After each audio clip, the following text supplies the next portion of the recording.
প্রিয় ভাইয়েরা, বেশিরভাগই এখানে ফ্যাক্টরি ওয়ার্কার। আপনারা হাত তুলে আমাকে জানান দিয়েছেন শুরুতে।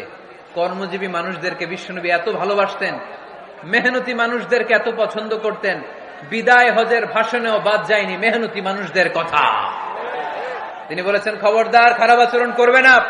নিজেরা যা খাবে তাদেরও তা খাওয়াবে, নিজেরা যা পড়বে তাদেরকেও তা পড়াবে। আতুল আজিরা আজরাহু ক্বাবলা আইয়াজিফা আরাকু, সুনানি ইবনে মাজার হাদিস।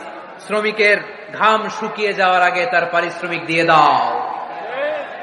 আবার বিশ্বনবী বললেন, খবরদার সালাসাতুন আনা খাসমুহুম, কিয়ামতের দিন 3 শ্রেণীর ব্যক্তির বিরুদ্ধে আমি আল্লাহ নিজে মামলা দায়ের করব।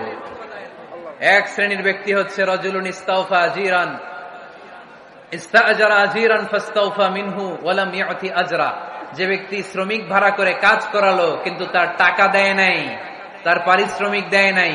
আল্লাহ বলেন, কিয়ামতের দিন তোর বিরুদ্ধে আমি দাঁড়াবো। I will be against you in the day of judgement. কেউ তোরে কিয়ামতের দিন সাহায্য করে ছুটাতে পারবে না। এজন্য খবরদার, শ্রমিকদের সাথে খারাপ আচরণ করবেন না।